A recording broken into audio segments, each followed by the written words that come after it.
మరొకసారి ఆయన సన్నిధిలో చేరి ప్రభుని ఆరాధించడానికి ప్రభు మనకి ఇచ్చిన కృపను బట్టి దేవునికి వందనాలు చెల్లిస్తూ చేరువచ్చిన మీ అందరికి కూడా శుభాలు మీకు అందరికీ తెలియజేస్తూ ఉన్నాను. దేవునికి స్తోత్రం. హల్లెలూయా, హల్లెలూయా. కొద్ది నిమిషాలు దేవుని వాక్య భాగాన్ని మనము ధ్యానం చేసుకుందాం. పరిశుద్ధ గ్రంథంలో నుండి లూకాసు వార్త 19వ అధ్యాయము 29వ వచనం నుండి మనం త్వరగా చూద్దాం.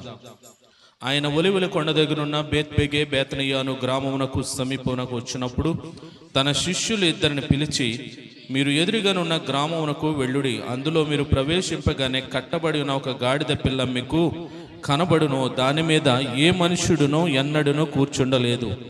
దానిని విప్పి తోలుకొని రండి. ఎవరైనాను మీరెందుకు దీన్ని విప్పుచున్నారని మిమ్మల్ని అడిగిన ఎడల ఇది ప్రభునకు కావలసి ఉన్నదని అతనితో చెప్పుడని చెప్పి వారిని పంపాను. పంపబడిన వారు వెళ్ళి ఆయన తమతో చెప్పినట్టుగా కనుగొని ఆ గాడిద పిల్లను విప్పుచుండగా వారి యజమానుడు, మీరు గాడిద పిల్లను ఎందుకు విప్పుచున్నారని వారిని అడిగాను.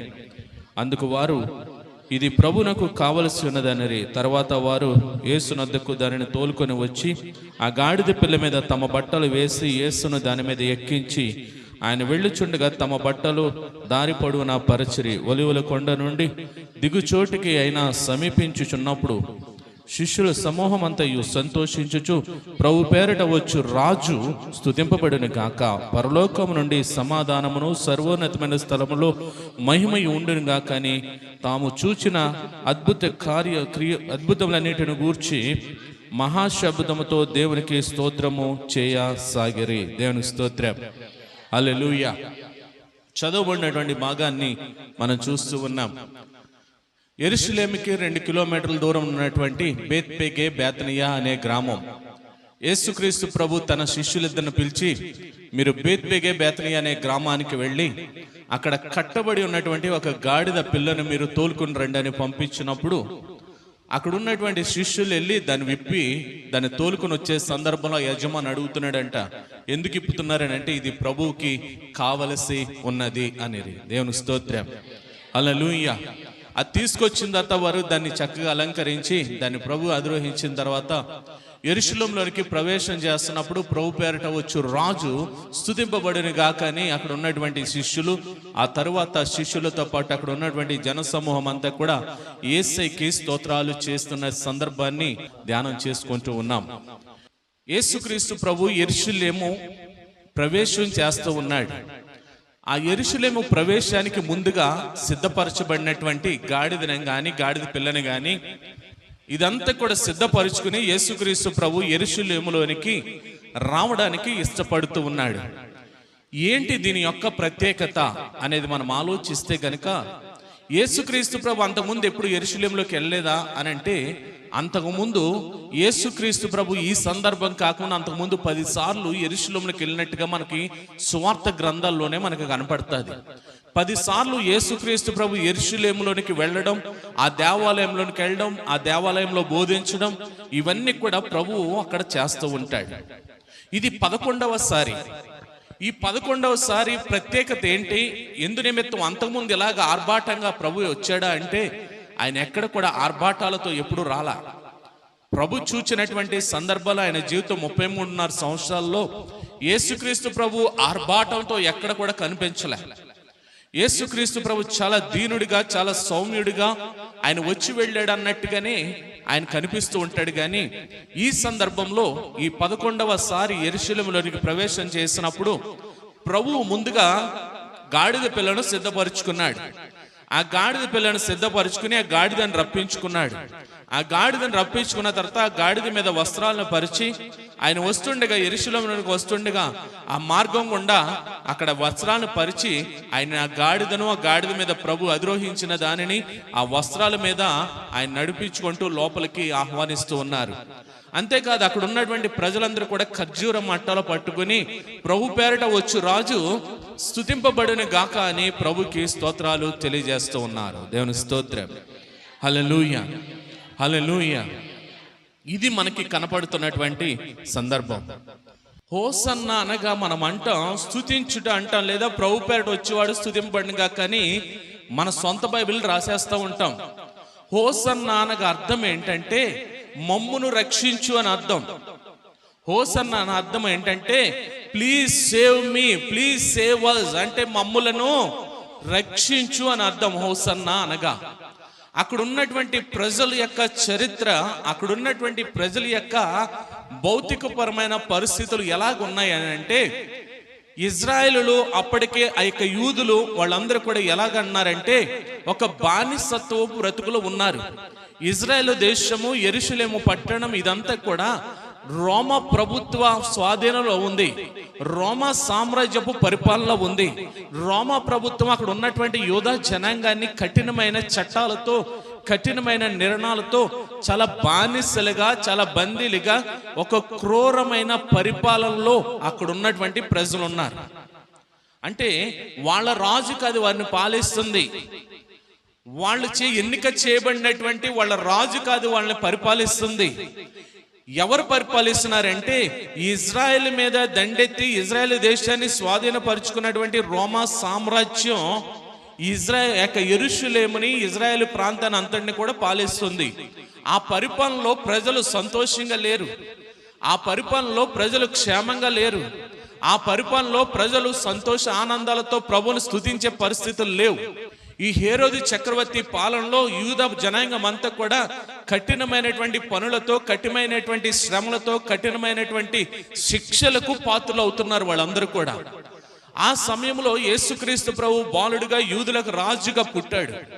ఆ పుట్టినప్పుడు వీళ్ళందరూ కూడా ఏమనుకున్నారంటే మన కోసం ఒక రాజు పుట్టాడు, మన కోసం ఒక రాజు వచ్చాడు, ఈ యొక్క రోమా యొక్క పరిపాలన నుండి మనల్ని విడిపిస్తాడు, ఈ రోమ యొక్క కఠినమైన శిక్ష నుండి మనల్ని తప్పిస్తాడు అని అక్కడ ఉన్నటువంటి యెరూషలేము, ఇజ్రాయెల్ దేశంలో ఉన్నటువంటి ప్రజలందరూ కూడా ఎదురు చూస్తూ ఉన్నారు. అయితే అక్కడ ఉన్నటువంటి ప్రజలు అనేక సార్లు యేసుక్రీస్తు బోధన విన్నారు.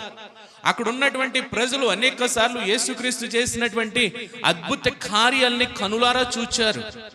ఆ ప్రజలందరూ అనుకుంటున్నారు ఈయనే రాబోయే మెస్సయ్య అని ఆడందరూ కూడా గుర్తించి, అక్కడ ఉన్నటువంటి ప్రజలందరూ కూడా ఈయనే మనం పరిపాలించడానికి వస్తున్నటువంటి రాజు అని గుర్తించి వాళ్ళందరూ ఏం చేస్తున్నారంటే యేసుక్రీస్తు ప్రభు వస్తున్నప్పుడు ప్రభు పేరట వచ్చు రాజు ఏమంటున్నారు అక్కడ, స్తుతింపబడును గాక.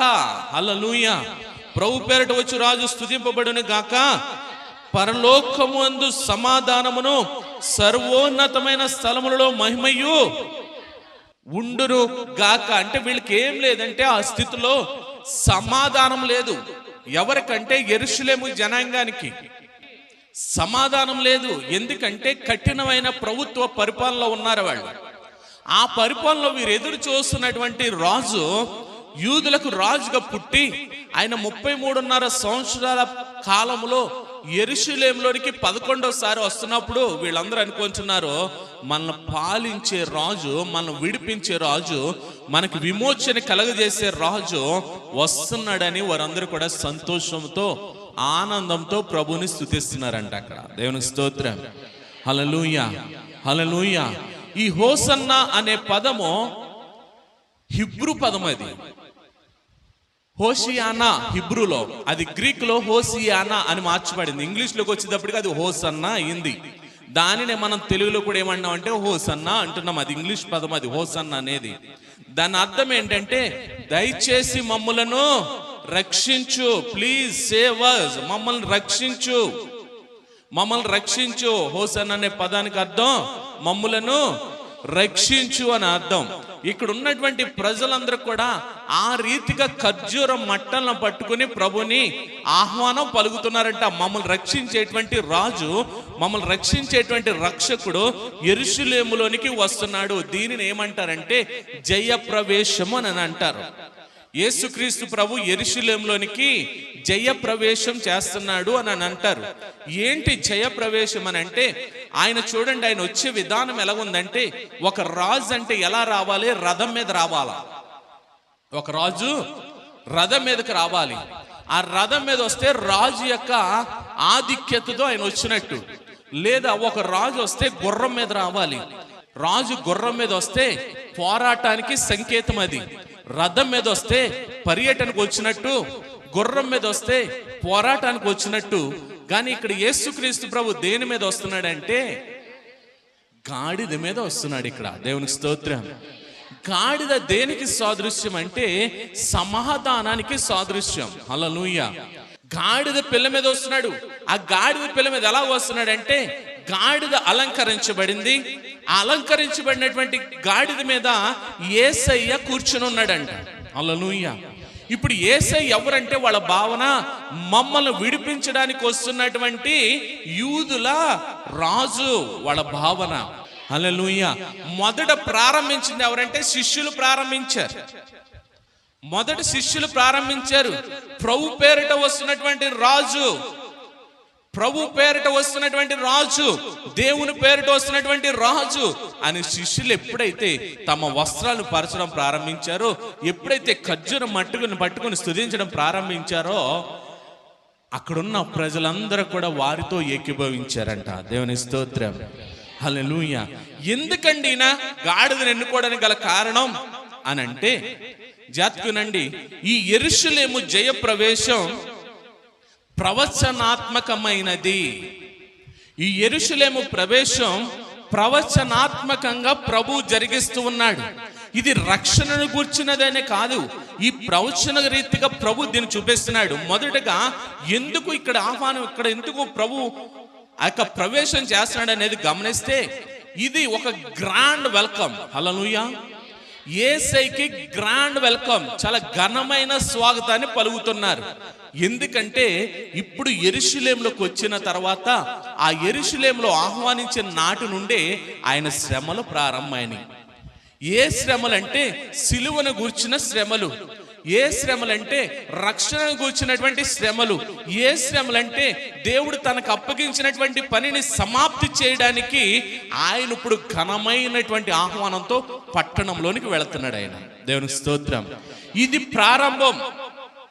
సిలువ మరణానికి, దేవుడు నిర్దేశించిన రక్షణ ప్రణాళికకి, సర్వ మానవాళి యొక్క పాపము నుండి విడిపించి వారిని పరిశుద్ధులుగాను నీతిమంతులుగాను నిష్కల్మషులుగాను చేయడానికి ఈ దినము ప్రభు ప్రవేశిస్తున్నాడే, అది ప్రారంభము, ఆరంభము. హల్లెలూయా. హల్లెలూయా. ఇప్పుడు చూడండి, మనం ఏదైనా ఒక కార్యక్రమం ప్రారంభించినప్పుడు దానికి ఒక ప్రార్థన పూర్వకంగా ప్రార్థిస్తాం. ఆ ప్రార్థించి ఏం చేస్తామంటే జరగబోయే కార్యక్రమం అంతా కూడా నీకు మహింకరంగా జరిగించని ప్రార్థన చేస్తాం. ఆ సిలువ రక్షణ ప్రణాళికకి ఈ ప్రవేశము ప్రారంభం. ఇది హల్లెలూయా. హల్లెలూయా. ఈ ప్రవేశం ద్వారానే సిలువ మరణము రక్షణ అంతా కూడా సంపూర్తి చేయబడింది. రెండోది ఏంటంటే ఈ ప్రణాళిక ప్రవచనాత్మకమైనది. ఏ ప్రవచనాత్మకమైనది అంటే యేసుక్రీస్తు ప్రభువు ఆ యొక్క గాడిదను అధిరోహించి ఆ యొక్క యెరూషలేము పట్టణంలోనికి ప్రవేశిస్తాడనే సందర్భం జకర్యా గ్రంథకర్త 500 సంవత్సరాల క్రితమే బైబిల్లో రాశాడు. జకర్యా గ్రంథం 9:9 సియోను నివాసులారా బహుగా సంతోషించుడి, యెరూషలేము నివాసులారా ఉల్లాసముగా ఉండుడి. నీ రాజు నీతిపరుడును రక్షకుడును దీనుడు అయిన గాడిదను గాడిద పిల్లను ఎక్కి నీ యొద్దకు వచ్చుచూ ఉన్నాడు. దేవునికి స్తోత్రం. ఎవరి గురించి రాయబడింది ఆ మాట? సియోను నివాసులారా అనగా పరలోక సంబంధమైన వాసులారా. ఎవరు పరలోక సంబంధులు? మనల్ని గురించి మాట్లాడుతున్నాడు. బహుగా సంతోషించమంటున్నాడు, ఉల్లాసంగా ఉండమంటున్నాడు. ఎవరిని అంటున్నాడంటే ఆ యెరూషలేము పట్టణస్తులని, పరలోక వాసులైనటువంటి మనల్ని. ఎందుకంటే ఆ యెరూషలేము పట్టణము చెప్పాను, ఆ ఇజ్రాయెలు దేశము అప్పటికి రోమా ప్రభుత్వ బందీలుగా ఉండి వాళ్ళ జీవితంలో సంతోషం లేదు, సమాధానం లేదు, ఆనందం లేదు, శ్రమలను చూస్తున్నారు, కష్టాలను చూస్తున్నారు. ఇవన్నీ పరిస్థితుల్లో వాళ్ళకి ఒక ప్రవచనాన్ని దేవుడు విడుదల చేస్తున్నాడు. హల్లెలూయా. సియోను వాసులారా బహుగా సంతోషించుడి, యెరూషలేము పట్టణస్తులారా ఉల్లాసముగా ఉండుడి. హల్లెలూయా. ఆయన ఎవరంటే నా రాజు. నా రాజు, నా రాజుకు ఉండేటువంటి గుణాల్లో నీతిపరుడు. నేను అడుగుతున్నాను, మీరు రాజులను ఎన్నుకుంటున్నారు కదా, మీ రాజుల్లో ఒక్క రాజును చూపించండి నీతిపరుడని. మీరు ఎన్నుకున్న రాజుల్లో ఒక్క రాజును చూపించండి నీతిపరుడని. నా రాజులకు రాజు నీతిపరుడైన. హల్లెలూయా. రెండు, రక్షకుడైన మీ రాజుల్లో చెప్పండి, నా ప్రజల కోసం నా ప్రాణాన్ని ఇస్తాను, నా ప్రజల అవసరతలను నేను తీస్తానని ఒక్క రాజుని చూపించండి. కానీ నా రాజు ఎవరో తెలుసా? రక్షకుడు. మూడోది, నా రాజు ఎవరో తెలుసా? దీనుడు. హల్లెలూయా. ఎక్కడికి వస్తున్నాడంటే యెరూషలేములోకి వస్తున్నాడు. ఎప్పుడు చెప్పబడిందంటే క్రీస్తు పూర్వం 500 సంవత్సరాల క్రితమే ఆయన గాడిదను అధిరోహించి మన మధ్యకు వస్తాడని చెప్పబడింది. హల్లెలూయా. గాడిదను తక్కువ అంచనేకండి. ఈ గాడిద ఎవరికి కావాల్సి వచ్చిందో తెలుసా? యేసయ్యకి కావాల్సి వచ్చింది. దేవునికి స్తోత్రం. హల్లెలూయా, హల్లెలూయా. ఇంకా చూస్తే అబ్రహాము తన కుమారుని బలి అర్పణ తీసుకెళ్ళినప్పుడు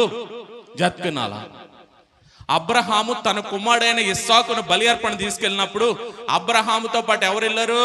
అబ్రహాము, ఇస్సాకు, అలాగే ఇద్దరు పనివారు, వీళ్ళిద్దరితో పాటు గాడిదని తీసుకుని వెళ్ళారు. హల్లెలూయా, హల్లెలూయా. మనం అనుకుంటాం వాళ్ళు బరువులు మొత్తానికి అనుకుంటాం. గాడిద ఆ యొక్క పాప పరిహారార్థ సమానార్థ బలిలో అది కూడా ఒక భాగంగా వారితో పాటు వెళ్ళింది మోరియా కొండ వరకు.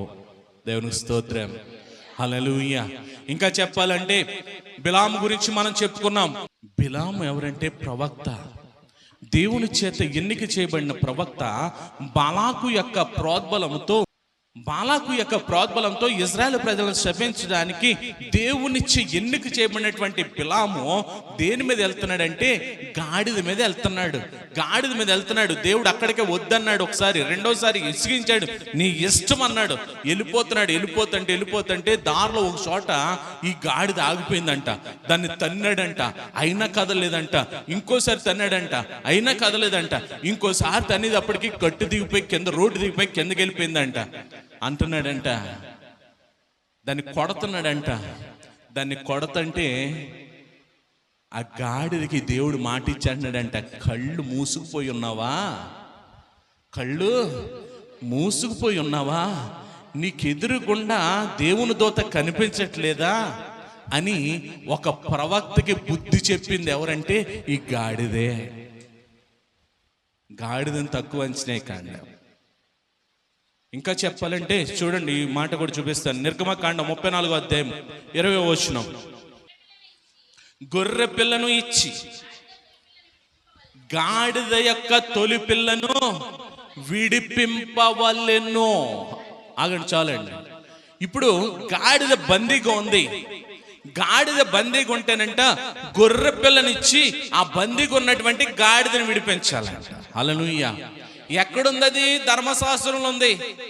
ఎక్కడుంది? ధర్మశాస్త్ర కట్టడిలో ఉంది. బందీగా ఉన్నటువంటి గాడిదని విడిపించడానికి గొర్రె పిల్ల సాక్రిఫైస్ కనపడుతుంది అక్కడ. హల్లెలూయా. గాడిదని తక్కువ ఎంచినాయి కండి. సరే, మన వాక్యం గడికి వద్దాం. గాడిదకి అంత ప్రాముఖ్యం ఉంది. ఇక్కడ యేసు క్రీస్తు ప్రభు కూడా అదే గాడిద మీద ఆయన ప్రయాణం చేస్తున్నాడు. యేసుక్రీస్తు ప్రభు కూడా అదే గాడిద పిల్ల మీద వస్తున్నాడు. యెరూషలేము జయప్రవేశం చేస్తున్నాడు. ఆయన బేత్రేక పంపించిన తర్వాత అక్కడి నుంచి గాడిద పిల్లని తీసుకొచ్చారు. ఒలీవల కొండ దగ్గర ప్రారంభమైంది ఆయన ప్రయాణం.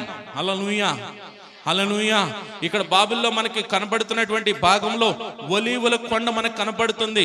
ఏంటి ఒలీవల కొండ యొక్క ప్రాధాన్యత, ఏంటి ఒలీవల కొండకు ఉన్నటువంటి ప్రాముఖ్యత అని అంటే యేసు క్రీస్తు ప్రభు ప్రార్థన చేసుకోవడానికి అది ఒక ప్రాముఖ్యమైన స్థలం. హల్లెలూయా. ఒలీవల కొండ యేసు క్రీస్తు ప్రభు యొక్క ప్రార్థన యొక్క స్థలం అది. కానీ ఆయనకున్న ప్రత్యేకత ఏంటంటే ఇదే జకర్యా గ్రంథంలో మాట్లాడుతూ ఉంటాడు. చూడండి, 14వ అధ్యాయము 4వ వచనం.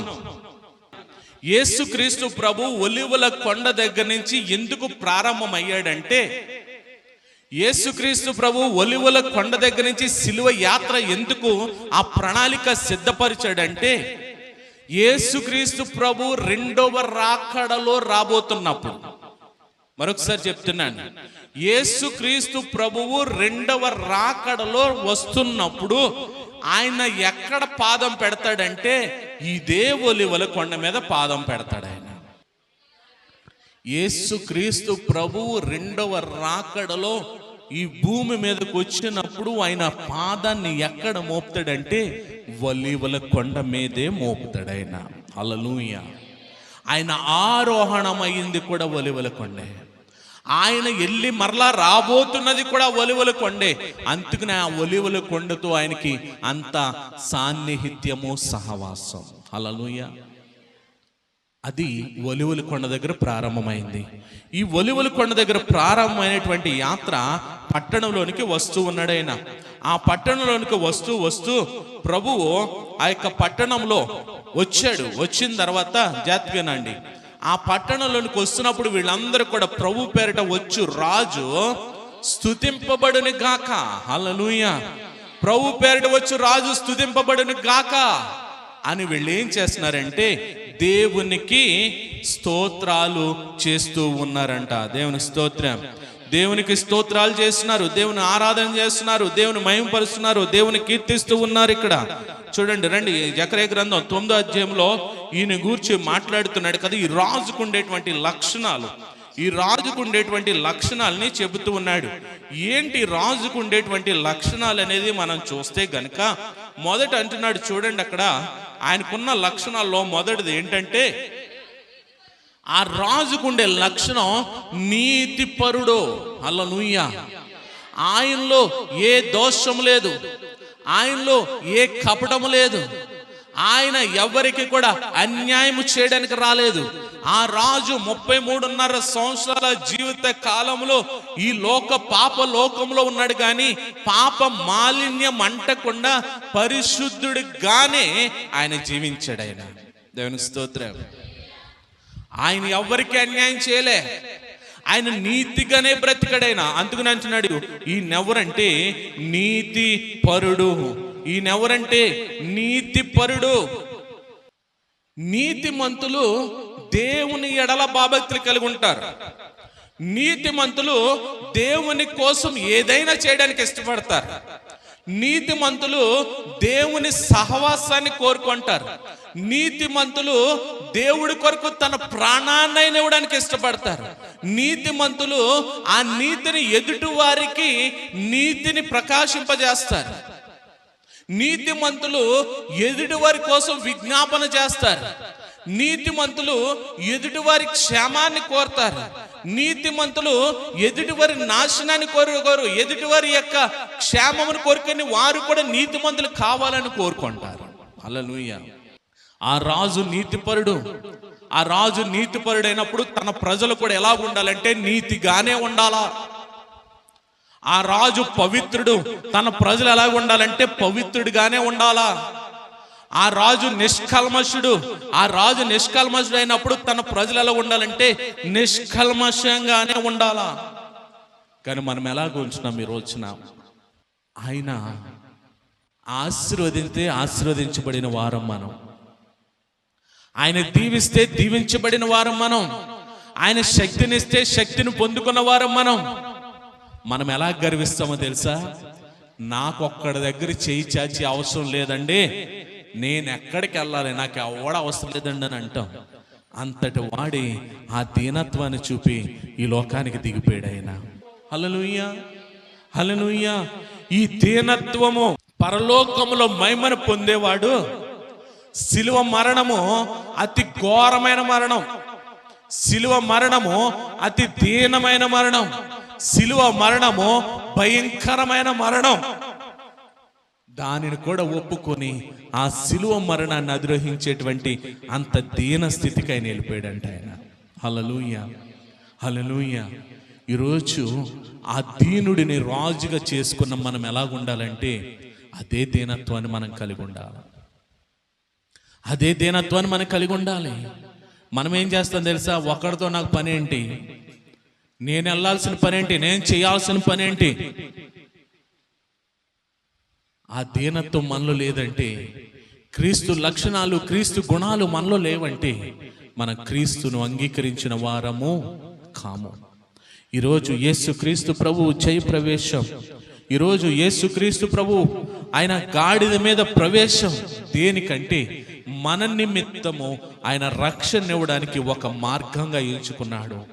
2, ఆ యెరూషలేము జయ ప్రవేశం, ఆ గాడిద మీద ప్రయాణం, ఆ ఒలివల కొండ నుంచి ప్రారంభం దేనికంటే క్రీస్తు 2వ రాకడకి సాదృశ్యంగానే ఈరోజు జరుగుతున్న ఈ సందర్భం ఇది.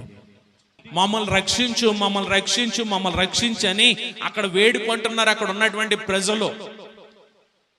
ఎలా అంటే ఆయన రాజుగా అంగీకరించి, యేసుక్రీస్తు ప్రభువే రాజులకు రాజుగా, యేసుక్రీస్తు ప్రభువే యుగ యుగాలను ఏలేటువంటి రాజుగా, యేసుక్రీస్తు ప్రభువే సజీవుడైన రారాజుగా వారు ఊహించుకొని ఆయనకి స్తోత్ర గీతాలు పాడుతున్నారు అక్కడ. హల్లెలూయా. ఆయనకి స్తోత్ర గీతాలు పాడుతున్నారు. ఈ రోజున మనం ఎలాగ ఆరాధన చేస్తున్నాం, మనం ఎలాగ స్తోత్రాలు చెప్తున్నాం, ఎలా స్తుతిస్తున్నాం, ఆయనకి ఎలా మహిమను తెలియజేస్తున్నాం. మాకు వద్దండి ఆ రక్షణ అవసరం లేదండి, మాకుందండి శక్తి, మాకుందండి బలం, మేము బ్రతికేయగలమండి. అది మన ఓవర్ కాన్ఫిడెన్స్. మనలో ఏం లేదంటే దీనత్వం లేదు, దీనత్వం లేదు. అక్కడ ఉన్నటువంటి శిష్యులను, అక్కడ ఉన్నటువంటి జనాంగం కూడా యేసుక్రీస్తు ప్రభుకి స్తోత్రాలు చెప్తూ ఉన్నారు, యేసుక్రీస్తు ప్రభుని మహిమపరుస్తూ ఉన్నారు. ఆ యెరూషలేము జయప్రవేశంలో వారు గట్టిగా కేకలు వేస్తున్నారు.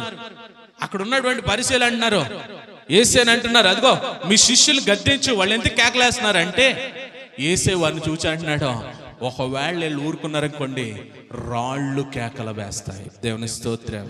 ఎందుకంటే వారు ఉన్న బానిసత్వం నుండి మమ్మల్ని విడిపించడానికి ఒక రాజు కావాలని వేడుకుంటున్నారు. మనం అనుకుంటున్నాం నాకు కష్టాలు లేవు, బాధలు ఏమి లేవు, టయానికి నేను తింటున్నాను, హ్యాపీగా పడుకుంటున్నాను అని అనుకుంటున్నాం. బయట సంఘము హింసలో ఉంది, బయట సంఘము హింసించబడుతుంది. మనకి నొప్పి లేదు, కానీ మన వరకు వస్తేనే కానీ బాధ తెలియదు.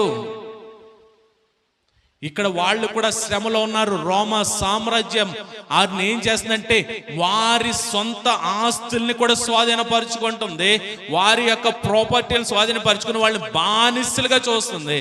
అందుకని అంటున్నారు, మమ్మల్ని విడిపించే రాజు కోసం మేము ఎదురు చూస్తున్నామని.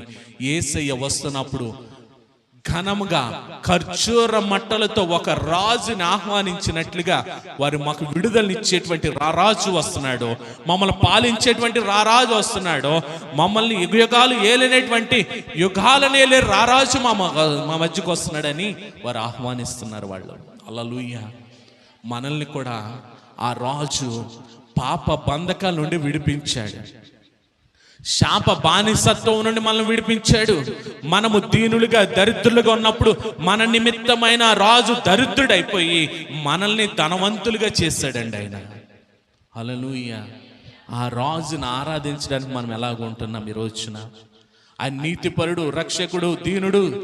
ఆ గుణాలని మనం ఎప్పుడైతే ఆపాదించుకుంటామో క్రీస్తు ప్రత్యక్షత మనలో నుండి అనేక మంది అన్య జనాంగానికి ప్రకటించబడతాది. ఆయన మనల్ని పాప బంధకాల నుండి రక్షించడానికి, మన నీతిమంతులుగా మార్చడానికి ఆయన కడవరి రక్త బొట్టు వరకు కార్చి మనల్ని రక్షించి ఈరోజు ఆ సంతోషము, ఆనంద, ఉత్సాహము వాటన్నిటిని కూడా ప్రభు మనకు అనుగ్రహించాడు. క్రీస్తు ఏ దీనత్వాన్ని అయితే కలిగి ఉన్నాడో అట్టి దీనత్వంలో మనము కూడా ఉంటూ అనేక మందికి క్రీస్తుని ప్రేమను ప్రకటించేవారిగా, అనేక మందికి క్రీస్తు ప్రేమను మన జీవితం ద్వారా ఒక సాక్షులుగా మనం ఉండాలని ప్రభు కోరుకుంటూ దీనుడిగా ఈ లోకానికి వచ్చి కలువరి శిలువలో దీనత్వంతో ఆయన దీన మరణాన్ని పొందాడు. దాన్ని జ్ఞాపకం చేసుకుని మనము కూడా అట్టి గుణాలు, వాటి లక్షణాలు కలిగి ఉండాలని కోరుకుంటూ నా మాటలు ముగిస్తున్నాను. ప్రార్థన చేద్దాం. ప్రేమగల తండ్రి, కృపగల దేవా, ఇంతవరకు మాట్లాడిన మాటలను బట్టి తండ్రి, దీనుడిగా, రక్షకుడిగా, నీతిమంతుడిగా ఆల్రెడీ నువ్వు కలువరి శిలువలో కార్చిన రక్తం ద్వారా తండ్రి మా దేహాన్ని శుభ్రపరచండి, మా హృదయాన్ని పవిత్రపరచండి, మా మనస్సును నూతనపరచండి. నూతన హృదయంతో మమ్మల్ని తండ్రి నీ కనువైన స్థలంగా మమ్మల్ని మార్చమని అడుగుచు యేసు నామములో ప్రార్థిస్తున్నాం తండ్రి. ఆమేన్.